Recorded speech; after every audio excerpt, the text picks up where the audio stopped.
Very good. If nothing, So there you go. I'm hearing echoes there from City Hall. They were concerned with Just echoes? parking. Oops, no. You have loss of parking too. Right. So. Hi, Mary. Hello there.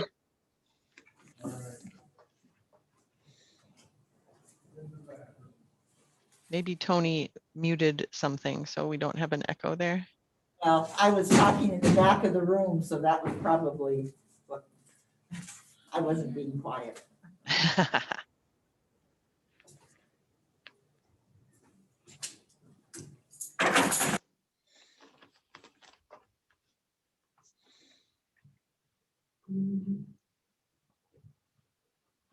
Must be wrong.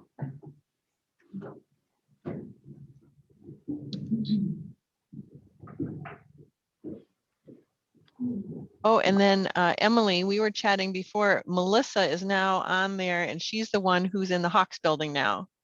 Oh, yes. So you should see her.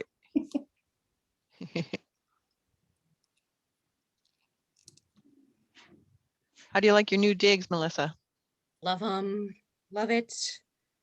Nice. I'm pretty excited. Oh, Emily. Yes, Okay. I just put a friend request for you. I just accepted it. Oh, thank you.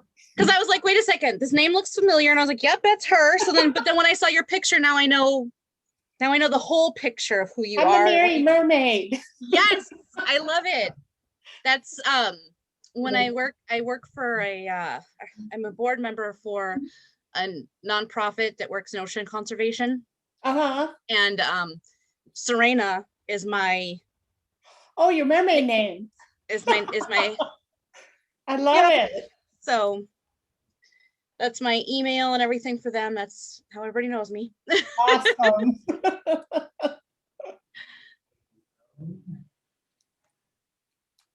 Okay. I can't wait to see when you open. I love the colors. I'm like, oh, now I'm farther away, so I won't see it when it opens. Yep, COVID kind of put an end to everything. It's just my art studio right now. Oh, I'm excited for when it can be more. Oh, thank you.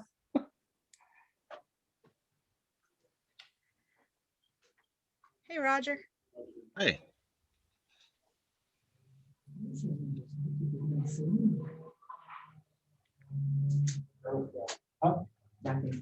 I'm just hoping my dogs don't start barking or getting crazy. Right there. Right here. Now move a chair. Come here. Do you have one?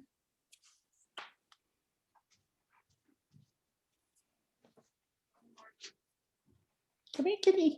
My kitty's peeking behind my computer. Cat, nice. Yeah. Come here, kitty. Hey, Carla.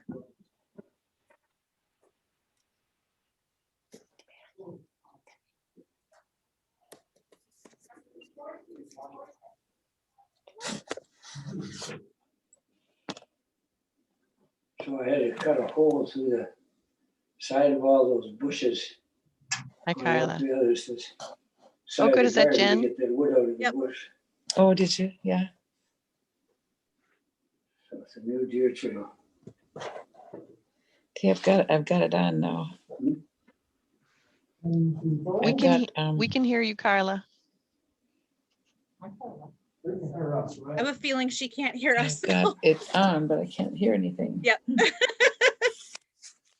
You might be able What to are you trying mute to her. do, deer? Listen to the city council meeting. Oh, Admin. is it starting at 4, I think? Mhm. Tony, are you able to Is it busy agenda? do anything with that No, setting, it or is sounds that like on the city Carla's ordinance end? about the beach. Yeah, didn't you hear me say that? Is it the beach? Use of city, yeah. I can't. Tony's not back yet. Can't get any volume. I don't know. Can you see them? Mhm. I think Tony's going to kick us off here shortly, everyone. So we'll hang tight until he gets back. It looks like we are recording the meeting so that people can refer to this later.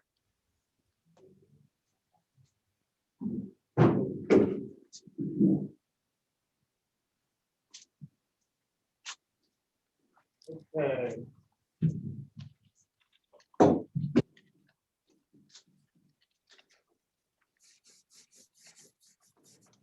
Oh, good. I had just spoke with Max, because he said that he was gonna join us. I don't see him on there yet, though. Are you ready to go? Yeah, I don't need to call it to order, do I? No, it's not a, it's not a. And you can hear us, you know? Okay. good. Yep. Good, I hit the right button then when I open it up. Hi there. Hi. Hi there. Hi. Tony, Janet, and thank you for joining us for this, I guess, informational meeting regarding a proposed ordinance, that was before council this past month, regulating commercial activity on city property.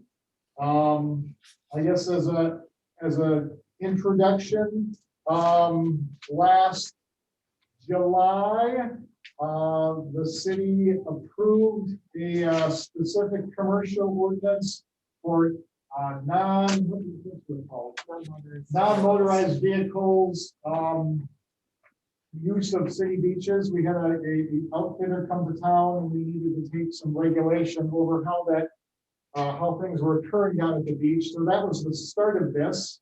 So that was passed in July and was used, the permitting was used and enforced throughout the summer. At the end of summer, the Parks Committee within the city was charged with looking at and expanding that type of permitting across city property wide. So the Parks Committee formed a working group and then spent several months researching and looking at other communities within, I guess, this area, Bayfield Peninsula, Lake Superior, across the the Midwest to see if they had any other examples or ideas of what they do on their city properties, on their city parks. And then with the assistance of our city attorney, we put together the proposed ordinance that you see before you, or that was on the links of how to get a handle on how commercial activities are being used on city property. And the suggestion, this was before city council last month in January, potentially for approval. And at that time, it was tabled with a suggestion of holding a informational meeting or an input session like we organized today, just to get more input from y'all. So I guess with that note, I'm not quite sure where we begin to start. Are there any questions right offhand or? Tony, if I could jump in real quick, I do have a question actually, but before I ask my question, I want to just make a statement that this is certainly not the intention to make life difficult for our businesses.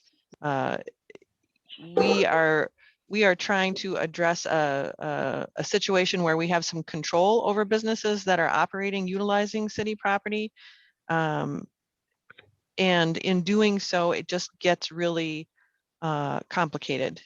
So unfortunately, we have to wade through all of these details to make something workable for everyone. So again, the intention is not to make life difficult for our businesses in any way. However, there may be some things here that may unintentionally be affecting a business that we want to hear about, certainly. So please do spread the word to have people contact City Hall with any concerns, additional questions. If they're not able to join us on this session right now,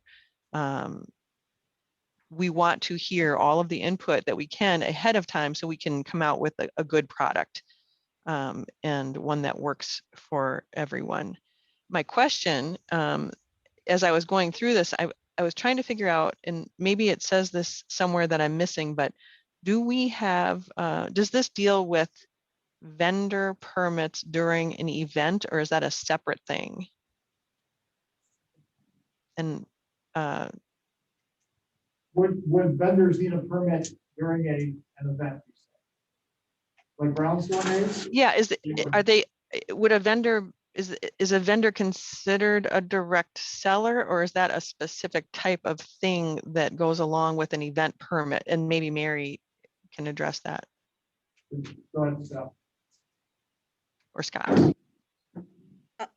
So if I can just back up a little bit on that question and just kind of explain a little bit how this is structured. The city has had for a very long time an ordinance in place related to direct sellers. And this applies to people going door to door and selling vacuums, and it applies to food trucks, and it applies to a variety of different things like that. And with that, there have always been a list of exemptions in that ordinance, and these exemptions have not changed. They're being carried forward. And so there is a list of events that are exempted from this entire process. And those exemptions do include certain specified events, such as Brownstone days and so forth. And I'm just trying to. Oh, right. I knew I saw that somewhere. Thank you. That whole, so Book Across the Bay, Brownstone days, Sure. Apple Fest, Ashland Bay Days, and any other events as designated by the council. So a list might be dated. I don't know if all these events still exist, but that's something that could be updated as we want. So that provides a little background and answers that question. I don't think that's, well, it's not specific, those events aren't specifically listed in the direct sellers aspect, but they are listed somewhere else. They are in They're the direct sellers ordinance. Actually, maybe I'm looking at the wrong- 744D. It's in the direct sellers, and it's not under exemptions. It's listed under I- registration. Gotcha. Sorry about this.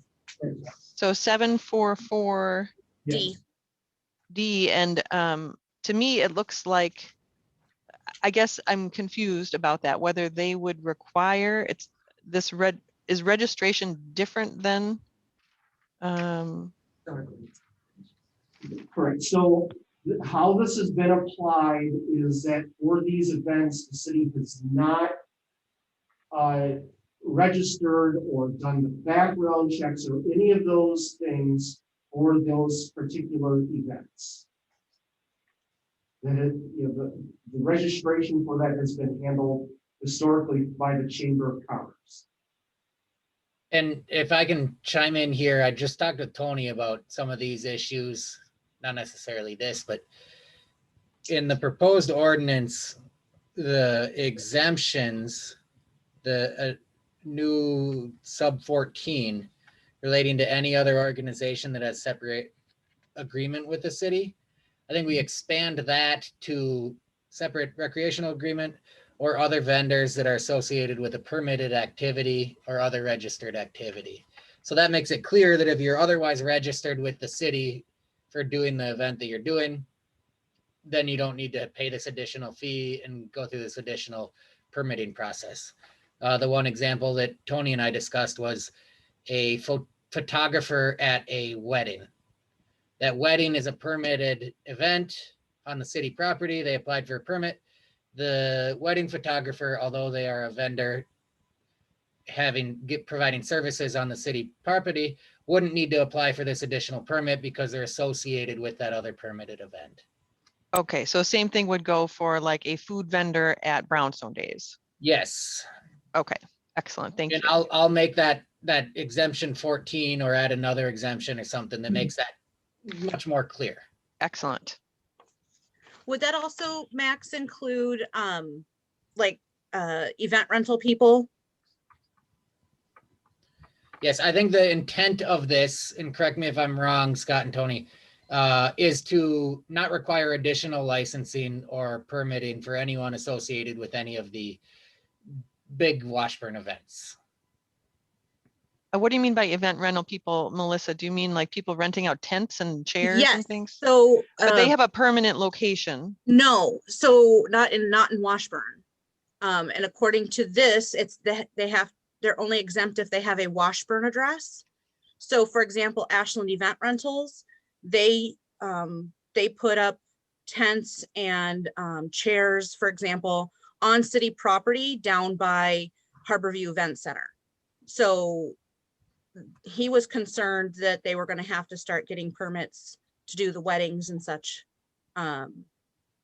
So I think, Melissa, if this would clarify that, I think that those vendors providing services for other permitted activities, so the wedding would have to get a permit.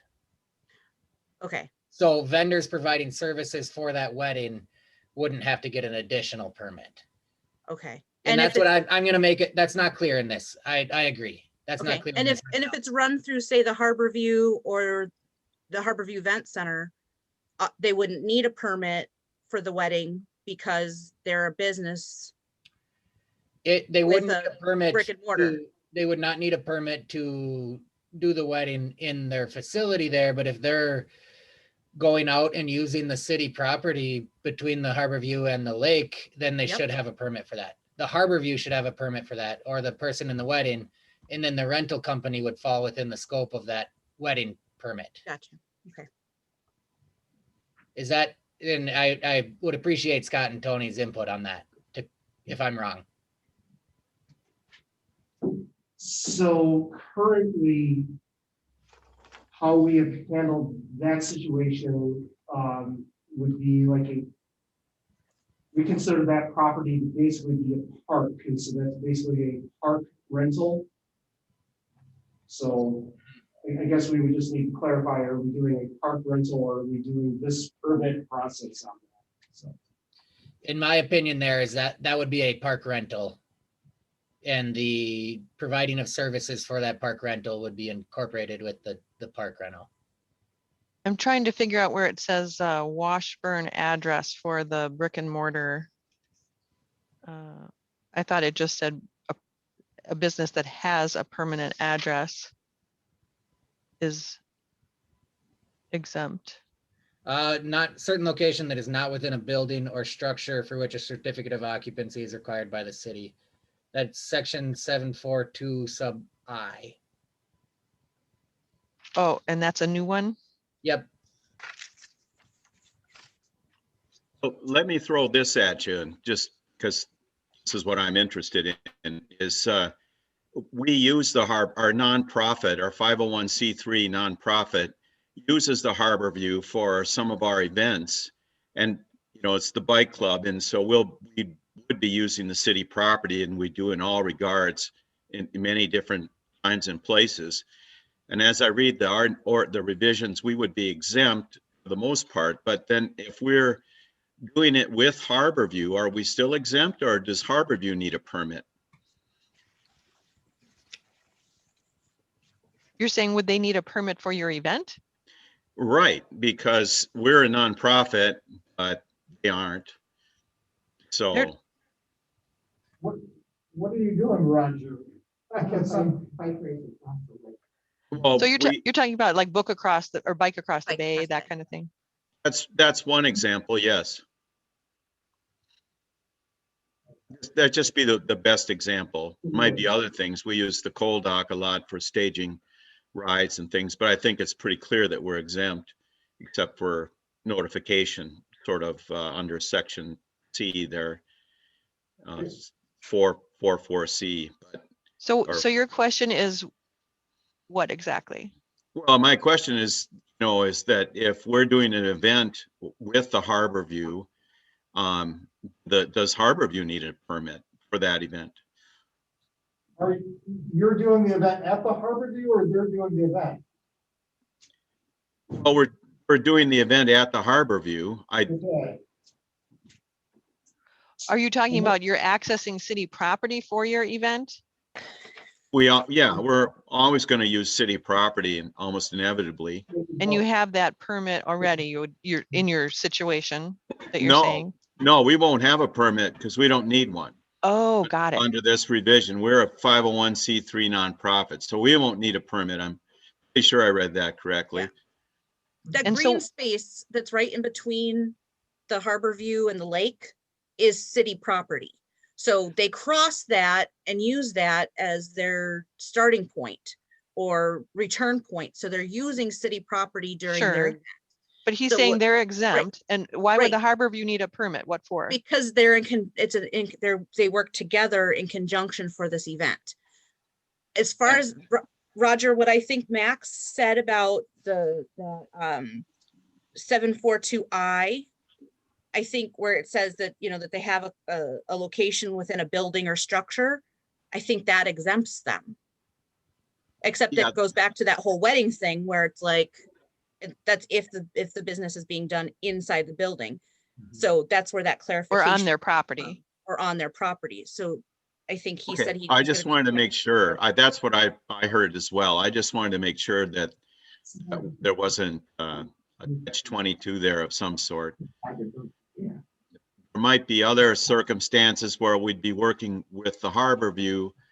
They may have one event, we may have our event. They may have a separate event, but, you know, but in any case, we're pretty much covered under the nonprofit clause, then is what you're saying, so. And they're covered under the other part of it, so we don't have to worry about those overlaps. And Roger, are you speaking specifically about the bike across the bay event?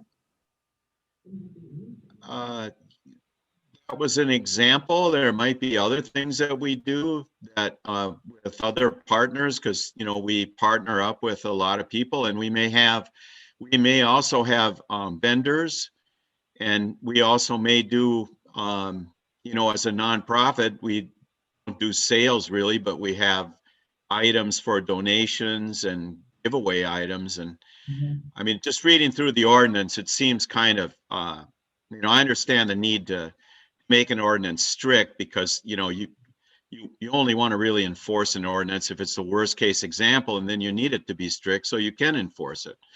So I get that, but I just don't want to make sure that it's not going to fall incidentally on our nonprofit activities, which I think have a overall benefit, you know, to the city.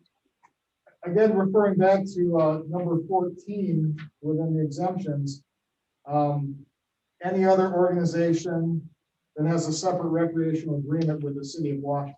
So potentially that's the area where it would fall in. Our thinking of that would be like the North Coast Sailing Club using city property to teach a youth camp. They would have an agreement with the city in place already. Book Across the Bay has an agreement with the city already to use the facility. The other thing is if you're planning a separate event on city property, you would have to still, if you want exclusive use of that, you would still have to get a park use permit, which is a completely separate process. Yes, we always do. So Yeah. it's different.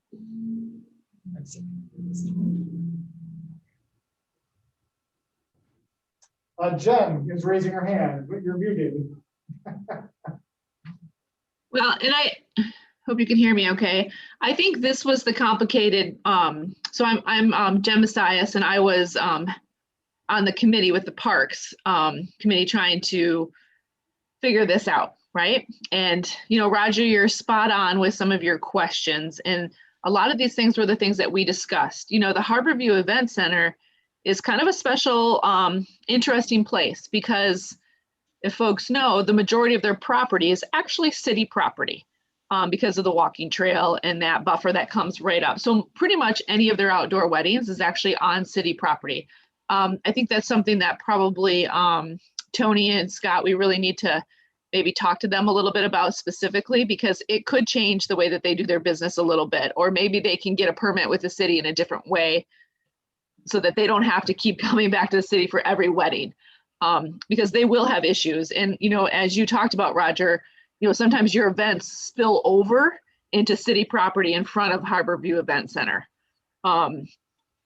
So this is a really good example of some of the things that we talked about at the Parks Committee. And then again, which is why we're having this meeting tonight, is, some of these little nuances, because we want our community members to continue to use the parks and some of our nonprofits for all the great things that they do. But then also, if something's happening at the parks on a regular basis that somebody's making money off of, and the city has, responsibilities or garbage pickup or different things that we want associated with that, that's where this ordinance starts to play in a little bit, kind of like the kayak company that came in. So, Roger, I think most of your stuff is going to be good because of your nonprofit, but I do think it highlights some of the issues that may happen with the Harborview Event Center. So we might want to reach out directly to them. Well, there's also, I just want to be clear on this new rule and make sure I understand it thoroughly, but we, in some of our events, we may engage with the food truck. So the food truck is, again, that's separately addressed under the ordinance, and they would have their own separate direct sales permit. But we wouldn't have to be involved in that at all either, so. And I think that's where maybe Max, you can explain it one more time, because that's one of the things that we struggled with a bit as a group, is there are these, like Scott was talking about, there's these layers and how this is built in with that, with that original vendor permit, and how then the commercial permit. So it kind of like stacks on each other. And, maybe we could just go over that one more time, Max. Yeah. In your example here, a food truck, whatever they're doing, they're going to need to obtain a direct seller's permit. I think, unless it's only with the Book Across the Bay or Brownstone Days. That food truck is going to have this direct seller's permit. Now, Is that an annual thing? Yes, it is an annual thing. Okay, thank you, sorry. And I believe it's calendar year, Correct. January to December. So the reason for that being, we don't want to have to be watching everyone's permit and seeing when they expire, when they need to renew. So every food truck needs this direct seller's permit. Now, if the food truck wants to park on city property, which for the purpose of this ordinance, we have defined as essentially all private property, but not streets or sidewalks. So they can still park on the streets. If they want to park in any parks or beaches, they then need to have the additional commercial authorization permit to conduct this direct seller business on city property. So it's multiple layers. Every food truck, every vendor, every direct seller needs a direct seller's permit. If they then want to go off of either the streets or private property, they need the additional permit, which is what is the subject of what we're discussing today. This doesn't change the requirement that every food truck or direct seller obtain a direct seller permit. It just adds another layer if they're going to be doing business on city property. Can I throw out another example? So a photographer who is just doing business with a client, not necessarily for an event, potentially would fall under the exemption if they are working with only one client, or it's, say, a family would be still considered one client, I would imagine. So they're going to do a family portrait at a park. They're only doing that one photo shoot that day. They would be exempt under the new number 7, under the A7 under the exemptions. As long as they didn't have more than 10 in a month. Yes, the way that's currently worded is less than 4 per day and less than 10 per month.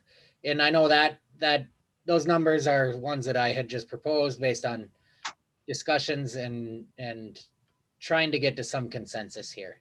It's hard to choose a set number, but yes, that's correct. So if a photographer was coming to City Park and doing a photo shoot every day of the month, they would have to obtain a commercial authorization or a direct seller's permit. Okay, Taking that Uh, a step further, Max, just a quick, because this is where the photographers that I've been talking to have been saying, oh, but I'm exempt. Some of them just do studio shoots or graduations, things like that. But some of them go on to sell images that they take of the city at art shows, things like that. So technically, when they're taking the picture, they don't have a client. They're just taking pictures to take pictures. But then later on, they may sell 20 prints of that at an art show in one day. How does that affect them, or does that, are they exempt and it doesn't matter what they do with the image after the fact? That type of activity would not be considered a direct seller or a vendor under this ordinance, because they aren't actually providing those services or selling those goods on city property. They are engaging in their operations, yes, on city property, but they aren't providing any direct services or goods while they're on there. So if you took a picture of Memorial Park and sold it, 100 copies of that, that wouldn't violate this ordinance if you didn't get a permit. Thank you.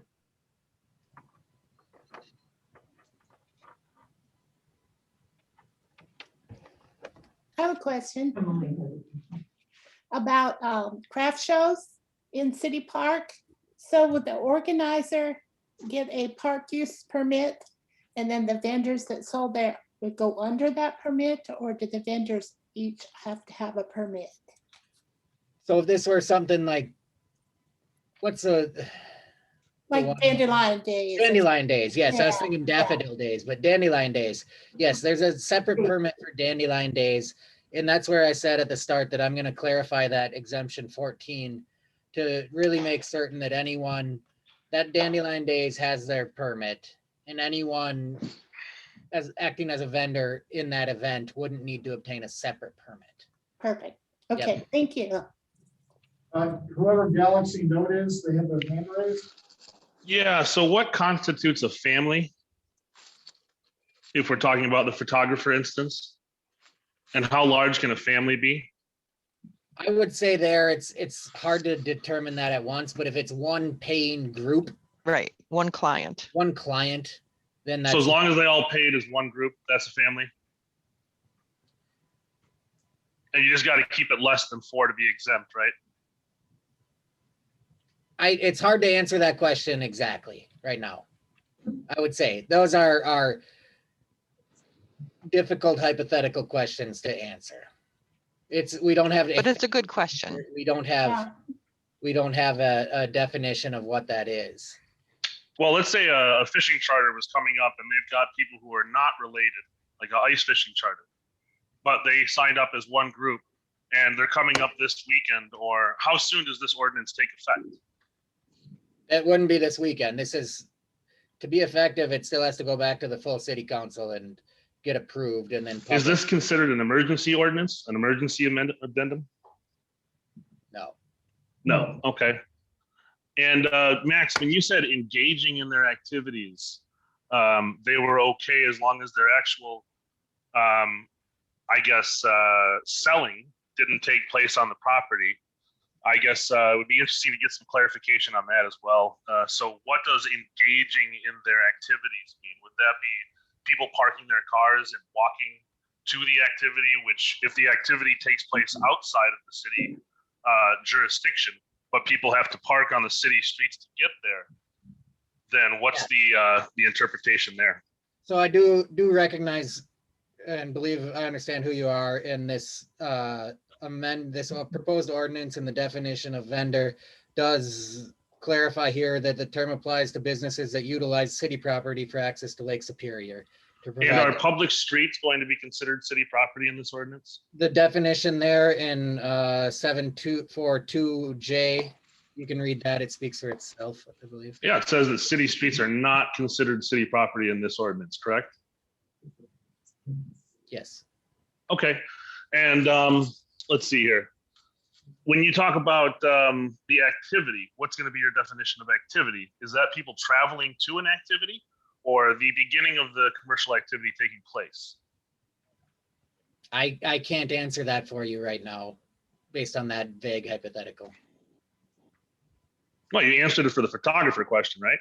Yes, because that was a specific example of a photographer taking pictures for people. Okay, let's say that people are gonna go on ice fishing, charter fishing, and all of the ice fishing is gonna take place on Lake Superior. But they have to park on the coal dock, which is not a city street, but I believe something you guys were given a grant for to maintain. So in that instance, is that considered activity, walking from the coal dock onto Lake Superior?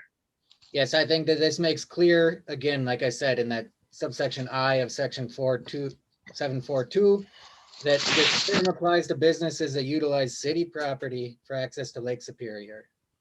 So as long as that city road led up to Lake Superior, city roads are not considered a part of this ordinance, so they'd be There are okay, no correct? city roads that touch Lake Superior.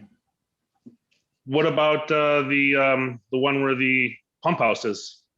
No city roads that touch Lake Superior. That's private property in between the road and the lake there, correct? Yes, So there's absolutely no city roads that touch Lake Superior in Washburn City? Correct. Right. Back to your example, Galaxy Note 25G, where you were asking about a group, like who's considered a group client sort of thing. I Like, think we have a definition on that, right? We were just told that the group is people who signed up together, whether or not they're related. no, he One said he customer couldn't. group. He said he couldn't answer that question. I was the one who was trying to clarify.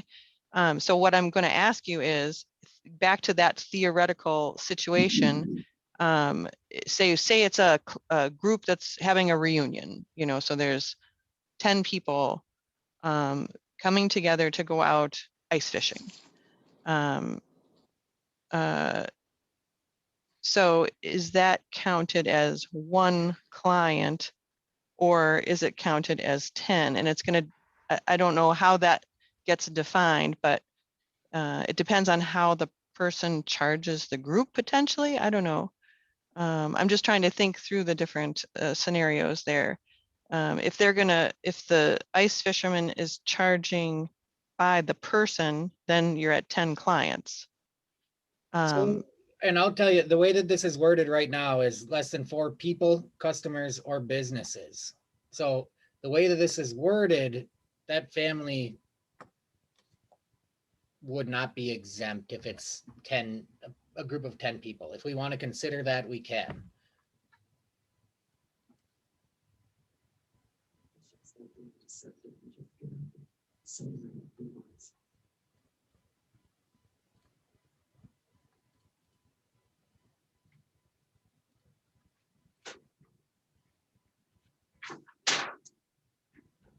I certainly have had my answers to this point answered, so I'm no longer really raising my hand.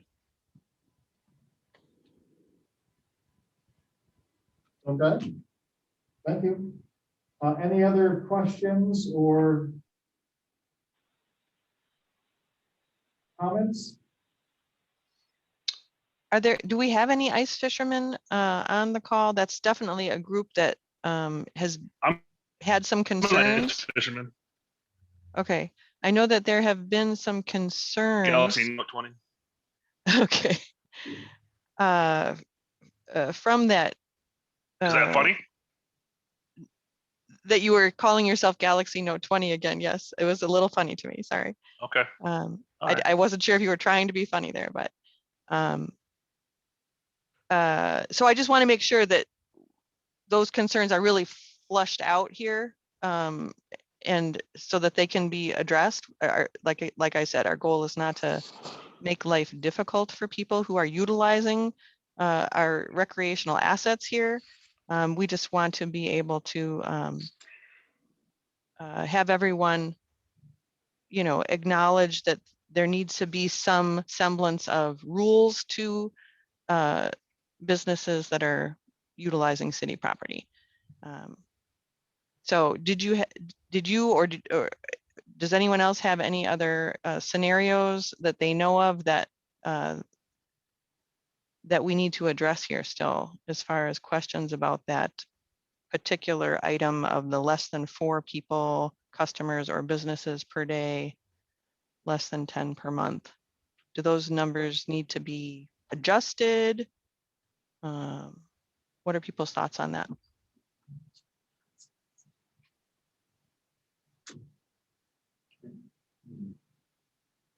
I think looking at the numbers might be a good idea, just because that could cause a potential problem for a group.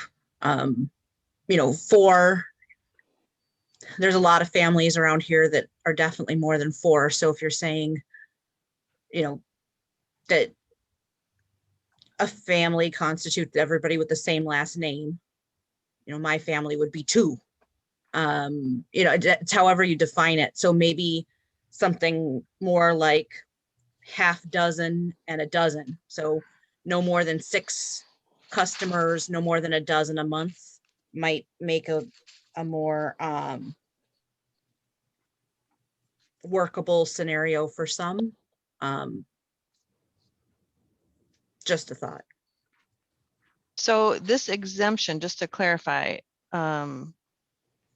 if say you don't meet that exemption, so say you have, as it's written, more than 4 people going out in a day, that means that you would need to register as a direct seller for a fee Correct. of whatever those fees are determined to be at some point. Just as an example, I'm looking at the options. Direct seller is 75. So you have to pay for the direct seller, and then you have to get an additional permit of the CAP, which is an additional fee. You only if you meet those requirements. So Right. just because you don't meet the exemption doesn't mean you do need the cap. Except if you're doing it on public, like, for example, if you're a fishing guide or a kayak guide, you would have to have both because you are using city property to access the lake. If you do not meet the, so if you are exempt from the direct sellers. But she's saying if you're not exempt. Correct, then yes, you would need both. And then actually a question that I had was if there were any comments regarding the proposed fees. And there were actually a couple different options listed. In the past, I don't know, 3 weeks or whatever, since this has gone out, I have only received a limited number of comments from people, emails about this. And they were mostly clarification questions and then suggestions of things to add. But I am curious as to what your thoughts or comments are on the fees that are presented. Because we do have listed daily fees, weekly fees, monthly fees, yearly, and then the guided tour one, which was set by council last year, the fee for that. How do those look to people? Does the guided tour one cover all guided tours? And what is the definition of a guided tour? For the kayaking? You said guided tours, right? So Yeah, that's already laid out within the kayaking ordinance. well, I believe the pay schedule does not call it just guided tours. I thought maybe you guys are making an amendment to this, but they call it what? Kayak tours. Are you going to make all guided tours pay the same, or are you going to just have kayak tours pay a totally separate fee? That would be just the yearly.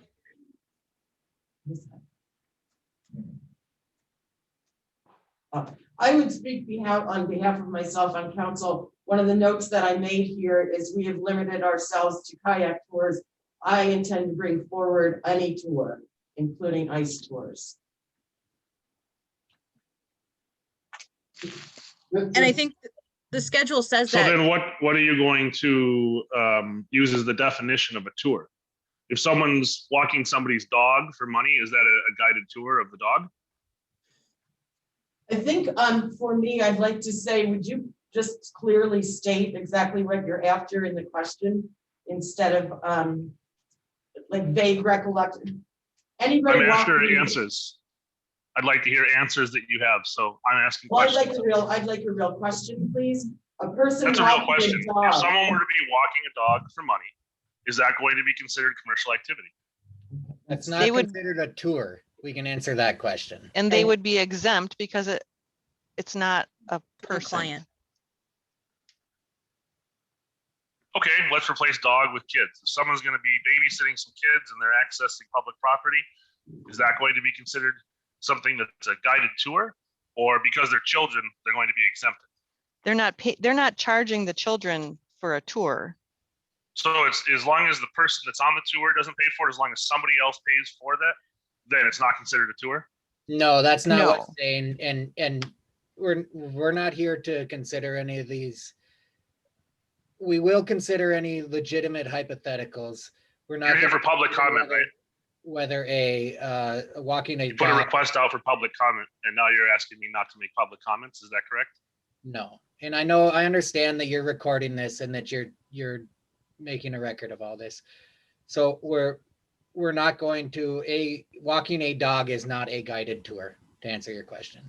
And what about the kids? I can't answer that right now. Back to your question, Tony, about the fees.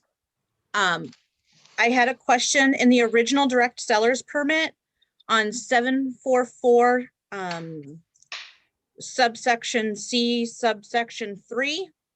It talks about that applicants exempt from the requirements of the chapter shall deposit with the clerk a sum of $25. So if they're exempt from the permit, they still have to do a deposit. I was confused on that. I wasn't sure what that meant. What section was that, Melissa? So it's 744 C as in cat, and then the number 3 in the original direct seller's permit.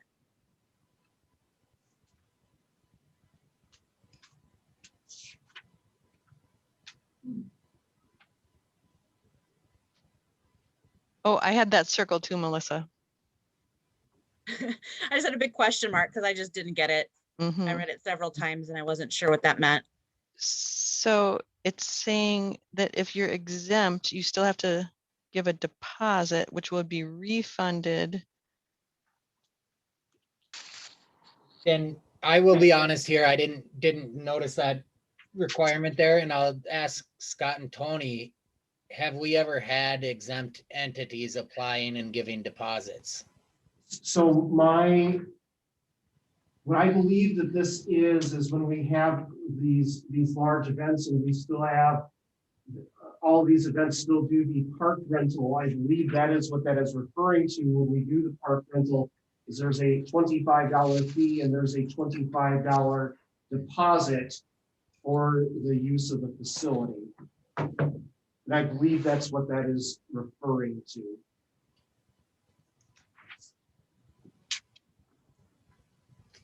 It could be a little clearer for sure. And I can clarify that. If there's a different event or a different entity or a different function that's requiring some other deposit or registration to be filed, that's what covers that cost. Shouldn't that almost go under permits for particular events? Yes. Okay.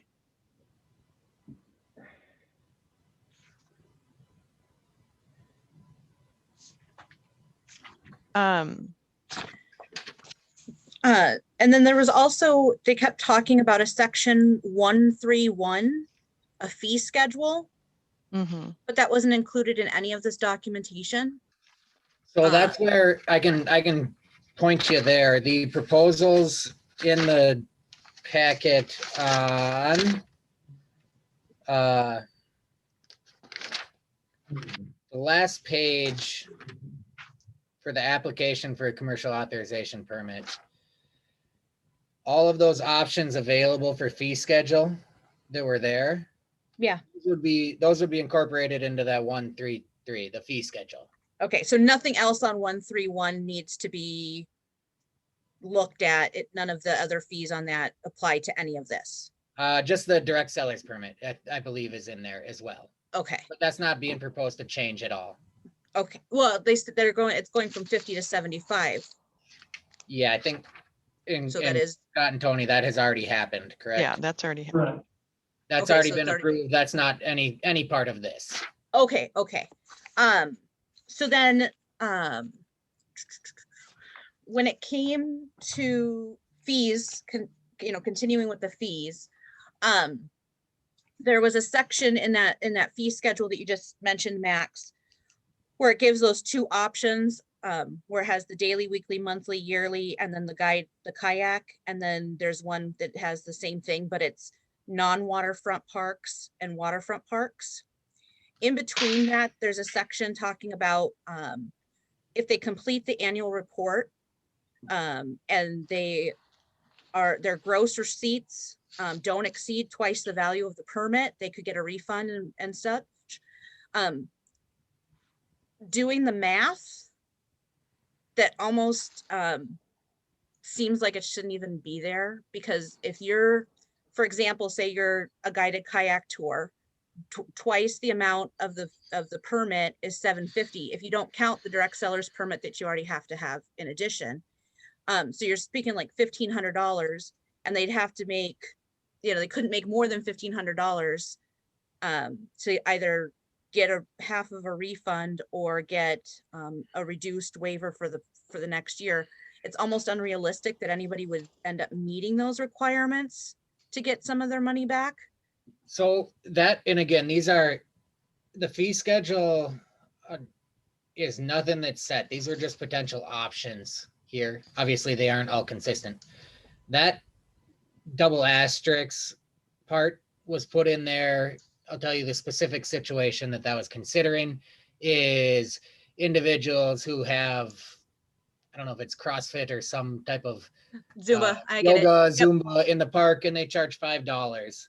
And they want to do that for a year, but they only make $100 off of this going to the park instead of doing it in their facility.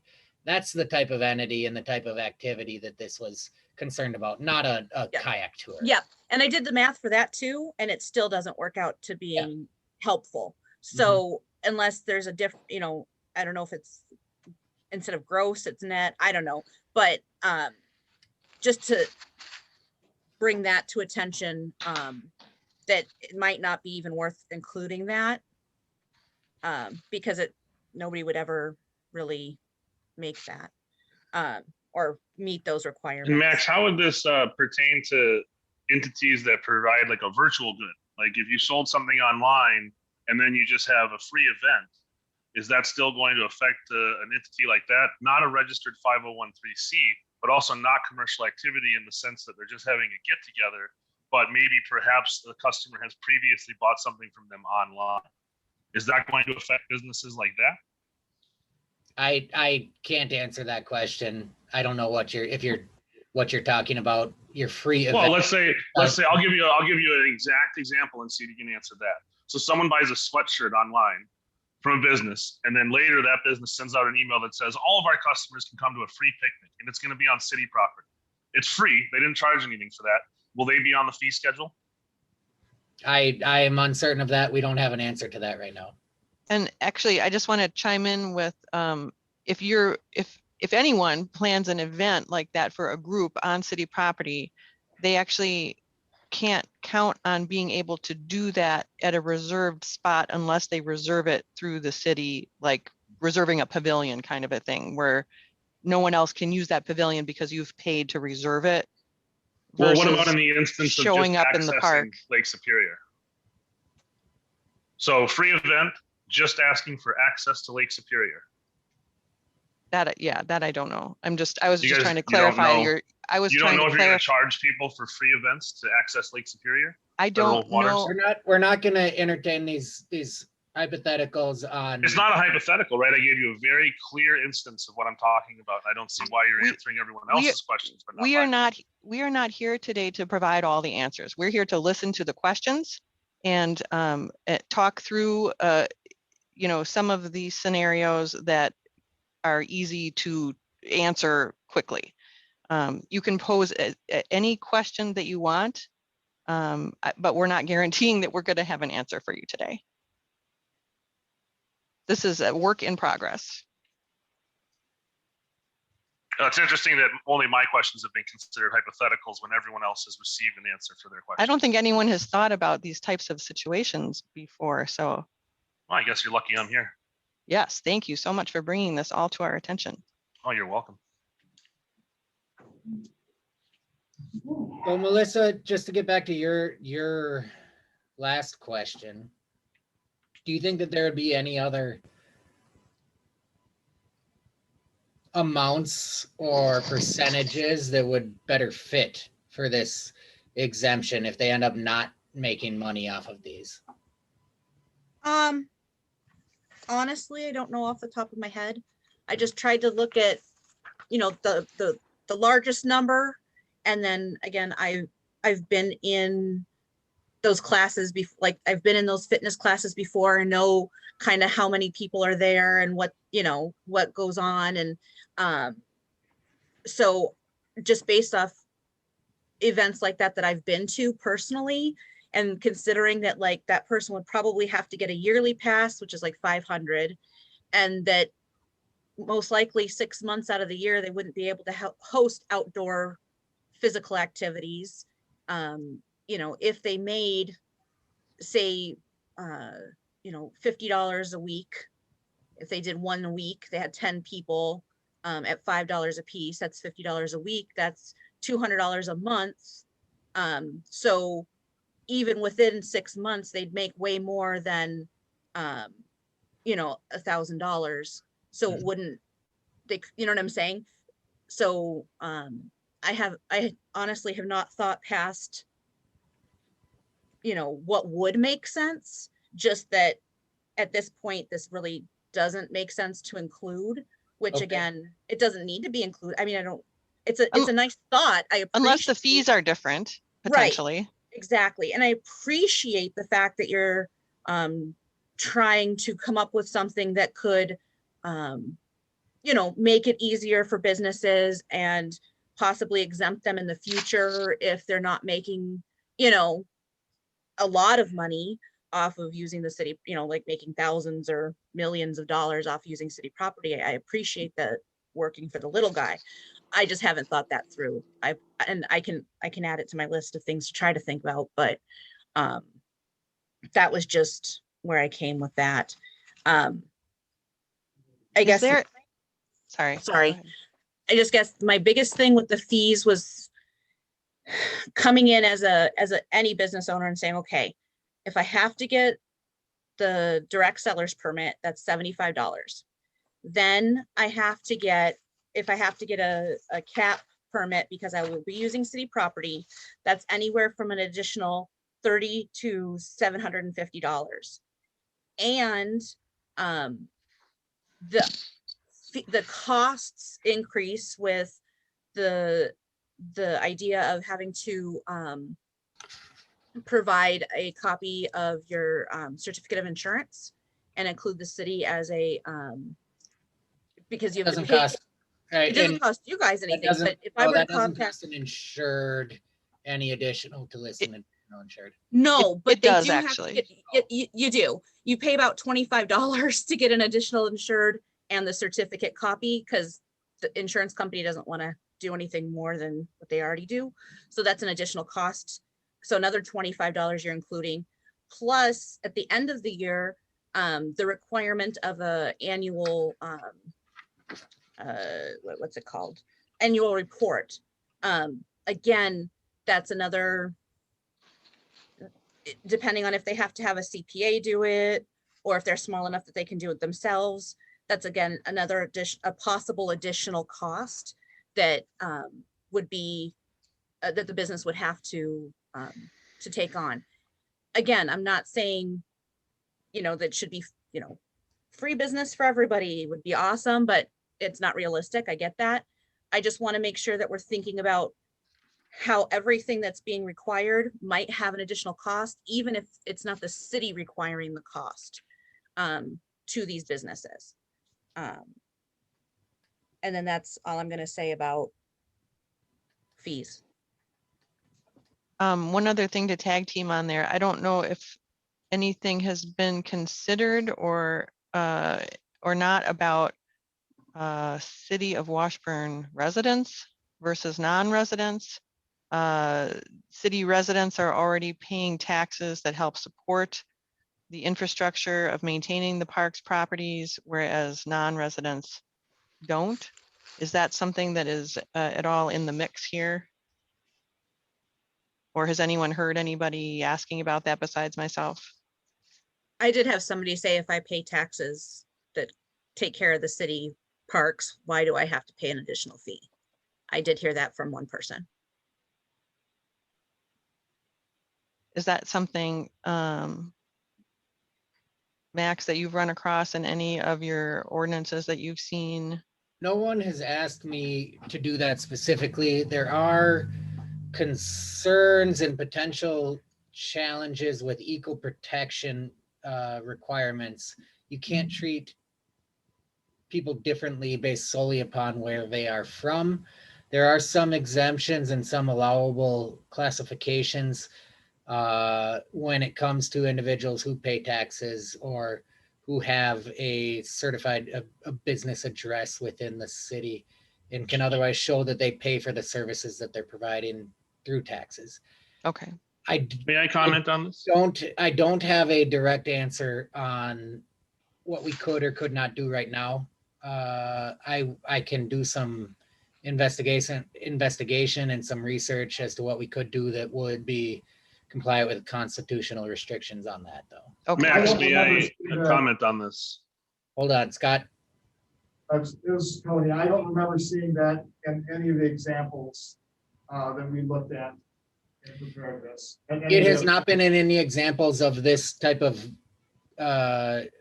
ordinance that I have reviewed either, but I know that I have for other municipalities drafted some parking permit requirements where the state of Wisconsin Supreme Court has allowed different charges for entities that their vehicles are registered within the city limits that are charging that parking permit fee.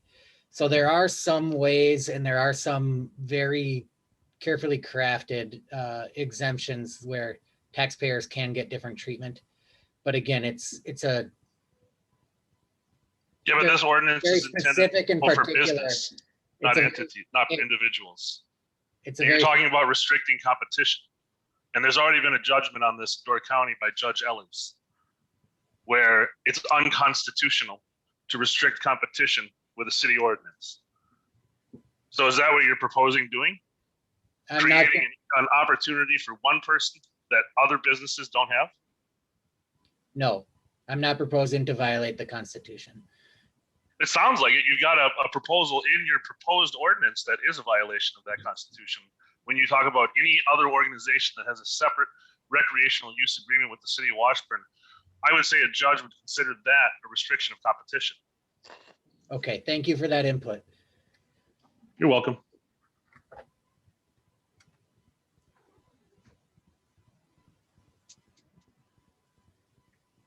Okay, we're looking at an hour now. Any other, I guess, comments regarding the fee schedules that we have proposed?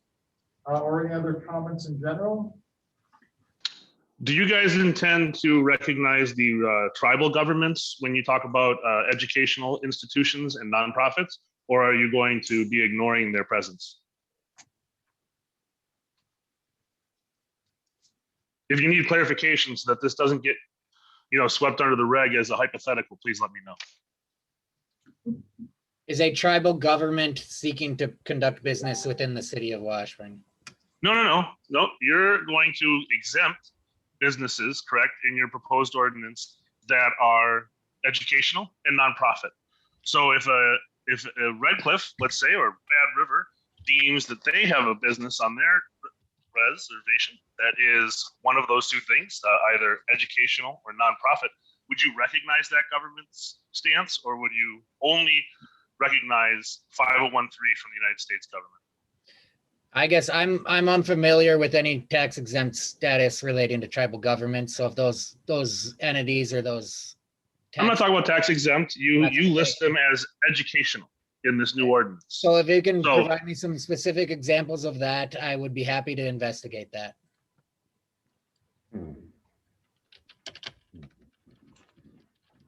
I did have one other question. There was a section here on third party that on third party sites for selling of services. And I'm assuming those are such things. The only two I could think of off the top of my head would be like Airbnb. TripAdvisor is a third party TripAdvisor. aggregator. Yes, that's that. I Yeah. was about to say that. So like TripAdvisor or Airbnb, things like that. So no business that gets a cap is allowed to sell their service or through TripAdvisor or Airbnb or any other third party. That's correct. No, that's not correct. Okay, They thank just have to tell the city that they're using a third-party aggregator. Okay, so they just have to just inform, Yes. not get permission to. Yep, the aggregator that has not been approved by the city, so that the city knows who's soliciting for this business to be conducted on the city property. Okay, and do you know where that, I just want to make sure that I'm asking the right question. so. Yep, that's in proposed section 711-6 sub D. And are you going to allow all third-party aggregators, or are you going to be restricting competition by selecting some that you do allow and others that you don't?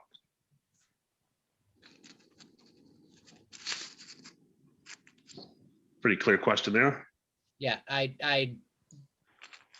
we would not impermissibly restrict competition. Okay, so thank you for pointing out that section. I did highlight the part where it said the final decision may take up to 45 days.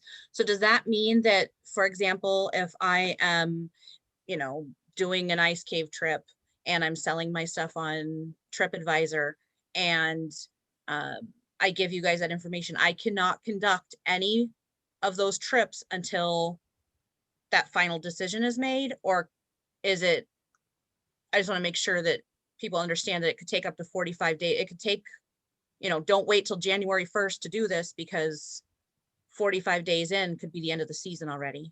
Yeah, that's what this is as written. And I think, and Scott and Tony chime in, I think we can shorten that significantly and add in some language in there. This is a good point. Add in some language in there that approval of third-party aggregators will not be unreasonably denied. And again, the purpose of this is just to make sure that the city knows who's marketing and who's responsible for getting these people conducting business on the city property. Scott and Tony, if you could give a reasonable estimate of how many days it would take to approve authorization for this type of third-party aggregator. Not off the top of your head necessarily, but Yeah, I've never had it give that to me. before, so I really can't say. Yeah. But if it is an Airbnb, if it is a TripAdvisor, something like that, that's a reputable company and is widely known and has these set business practices, I would presume that would not take 45 days. Yeah, I just wanted to make sure that it didn't cut off. I mean, if it is an annual calendar thing and you have to apply in January, for the year, I just want to make sure that somebody who does utilize those programs isn't going to get caught waiting a significant amount of time. And then I lied, because I do have one more question. Under 711-6 section L, where it talks about the vehicle signage. I know Mary, I think Mary Motif, you brought this up at the city council meeting. A 5-inch logo, again, this is another cost that would be put on a business to now get signage for their vehicles. But again, I think there was a question about whether this could just be maybe a special type of cardstock thing that is, given by the city for them to put in their window or something, so they wouldn't necessarily do this. Since then, I think I had some clarification that this is only for vessels and vehicles that are required for actually giving the service. So like if you're taking a snowmobile out, I'm just throwing this out there as a potential. If you're taking a snowmobile with someone out to go ice fishing, you would have to have something on the snowmobile showing that that is your business. Does that sound right? Because that vehicle is like literally you're using the vehicle to provide the service. But if you're just parking and then accessing by foot, you don't have to necessarily put a sign in the car of your window of your vehicle that's parked saying that that's yours. Is that accurate? Yeah, that's what I would interpret, and that's what this is stated. If the vehicle is actually used to provide the services, then you need the signage. So So say it's a van that's pulling the kayaks. I would say that should have this signage, should be identified. And again, the reason there is so that we can look at these vehicles. If they aren't complying with the parking requirements that we set out in here, we know who's responsible for those. If it's just a vehicle that the operator, that the business owner uses to go, let's say they're accessing the lake from the coal dock. If they drive their car down to the coal dock, park it, and then take people out by foot or snowmobile, their car that they used to get there doesn't need a sign in it. But if they're actually using that to provide the goods or services, then they need that sign. Thank You you. guys mind if I chime in here? Some of you may know me, some of you might not. Scott Johannick, I run ice fishing guide service out of Washburn a lot throughout the winter. I just have a couple pieces of input here. I was reading, Max was filling me in on some of the proposal, and I don't disagree with it at all. Any way that the city can make some extra money on everything that's happening with how big ice fishing is getting in town, I'm all for it. I do think that if I'm going to compare it a little bit to, like, let's say a Lake of the Woods or a Mille Lacs Lake, if anyone has been there before, many towns, resorts, owners from all of those places charge for lake access between $5 and $15, even $20 at some point in time. Per day? Per day or per weekend, or there's different rates that they do.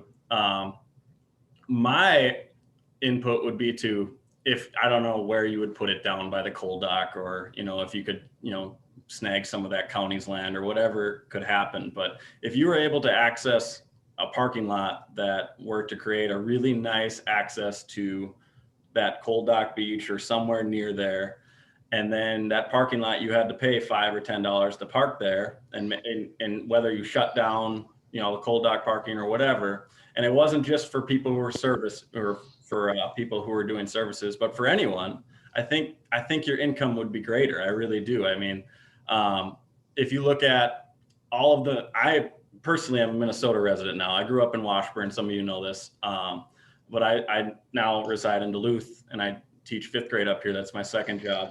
Many of the people that you are going to see on the coal dock on their busiest days are from Minnesota, from Michigan, from other states. And yes, you'll have your locals, your Wisconsin guys too, but and they're just coming up for the day or for the weekend, and they will pay the $5 if it's a nice launch. I mean, 2 weeks ago, Bodine's was finally open for business, and they upgraded their prices to $8, from $5 to $8. That parking lot was full, past the road, around the corner. I bet there was 100 vehicles there, and I was one of them. I paid the $8. So did my clients. So did my other two guides. So I just think, among other things that I have written down here, I think that just charging people with services is great. That's fine. But I think you could even do a little bit better if you did a $5 charge on a parking lot area, and it was a nice access, and maybe there was some trash cans there that the city maintained or something. I know the marina does a really nice job in the summer with their fish cleaning station. No one's going to want to do that in the winter. Don't get me wrong. No one's going to clean their fish outside in the winter. They're usually frozen for a good 3 hours after you fish. But, it's something that keeps people coming back. And it's $5 in today's world, with how expensive technology is getting for ice fishing and how convenient it's getting, people are going to pay that. It's not going to be a question of, if they're going to or not. It'd be nice to see, because there's just, some of you have probably driven down there on a Saturday in this past month, and they're parked all the way back up to past the county garage, sometimes almost to Main Street. My dad said he works for the county, the commissioner of the county. And it's just crazy to me that, I wish we could do more, because I know River Rock and Ashland is making a killing, and I know that's none of all of your business. I know they're selling Lake Shiners up crazy, and they're making all of this money, and I want to see Washburn, because you know it's my hometown. It's what I love. It's the town I love. I just want to see you guys doing, you know, making the most out of this situation, because I think it's only going to get bigger.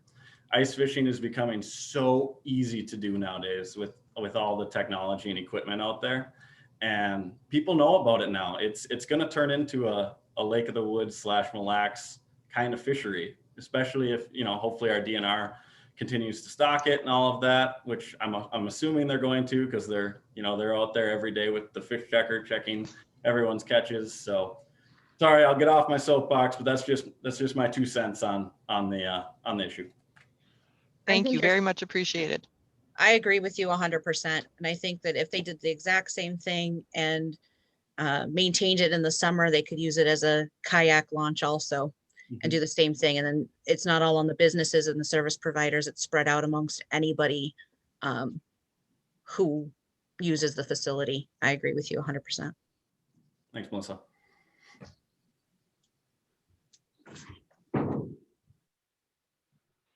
Okay, and anything else? Yeah, I have one last question. Were educational institutions exempt from this ordinance prior to these proposed amendments?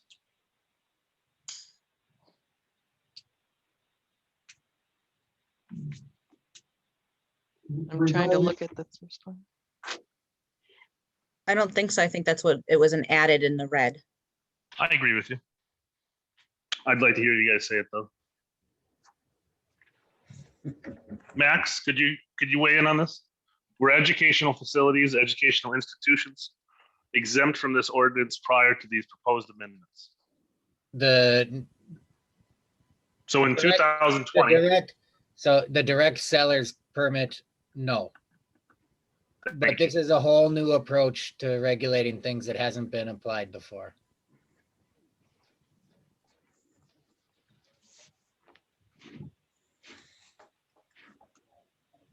Although it did include charitable organization.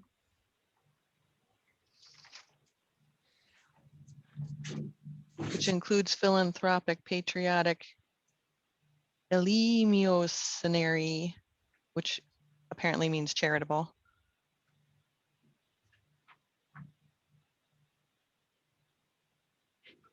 so then I guess you're saying charitable organizations are exempt? In the Philanthropic. previous, what I'm saying is in the previous direct sellers ordinance, under definition 742D, charitable Go ahead, I'm sorry. charitable organizations are listed in that list. And when we talk about the kayak. Oh, I guess that's just a Outfitters ordinance definition. that you created. That's just a definition. That wasn't an exemption. That's just a definition. So when we talk about the kayak outfitters ordinance that you had this summer, were educational institutions, I know that nonprofits were, but it's my understanding that educational institutions that were for profit were not exempted from the ordinance, despite the fact that you allowed an educational for-profit institution to launch knowingly without asking them for a permit. Are you We're not going to discuss, speaking we're not, about Brooklyn College, sir? and Tony, I think this is outside of the scope of the notice of this meeting. We're not going to discuss what could or couldn't be done under the commercial use permit this summer or any events that had occurred. I am about to lose battery on my headset and I'm going to try to change my audio setting, but if I disconnect, that is why. It's beeping at me and flashing at me.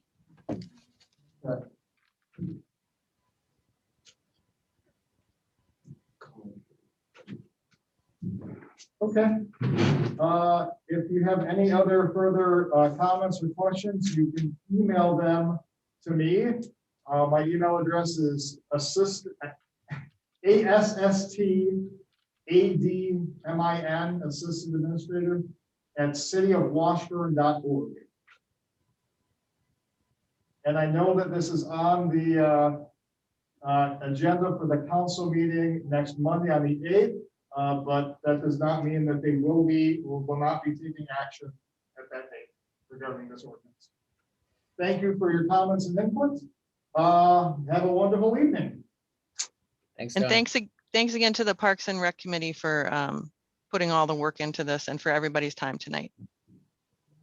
Thank you. Take care, everybody. Thank you. Have a good night.